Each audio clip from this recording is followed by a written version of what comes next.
What motivated me doing today is Jurassic Park, Terminator 2. Once I saw those movies, I was like, that's CG, I want to go attack that, I want to get that. I drew a lot as a kid. I drew every day, drew every week, and I thought I was going to be a cartoonist, but the minute I saw those two movies, I was like, I want to get into the CG world thing, the things that you can put on the big screen now and what it can do was amazing. And that's got my fire going. And then immediately looked at schools and universities that were teaching CG.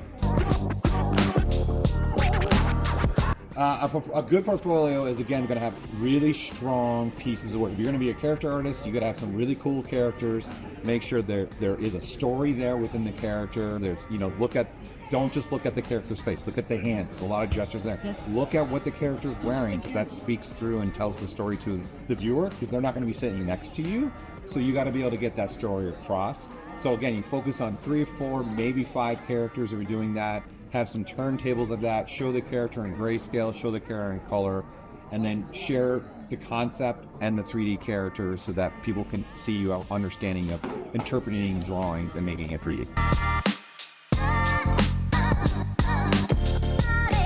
Yeah, if I was starting off again, the one thing I would probably do differently is pick some more dynamic pieces and characters that challenged me a little bit more when I was in school.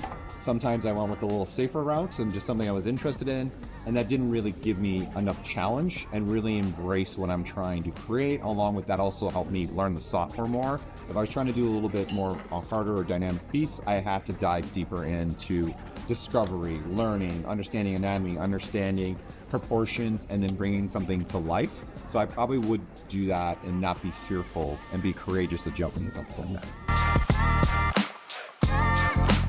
One piece of advice I'd say for someone entering is don't be intimidated. Understand that every single artist has someone on their shoulder telling them, hey, that piece doesn't look good, you're never going to execute it, you're never going to finish. That's everybody. It doesn't matter who it is. And block out some time. Take even 30 minutes, even if it's one day, pick one day and say, on Wednesdays at 1 p.m., I'm always going to sculpt from 1 to 2 p.m. That'll just keep your blood flowing in the creative atmosphere, and that's probably what I would suggest to do.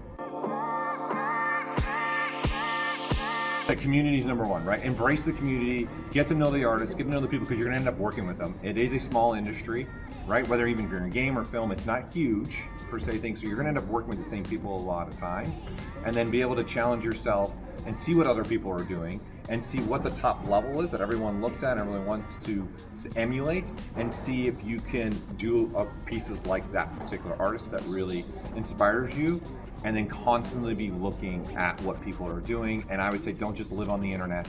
Get some books, go old school, get a little comic books, get some art books, and really embrace that. Go look even at the masters from Renaissance days of old artwork and appreciate the evolution of what you need to do to be an artist.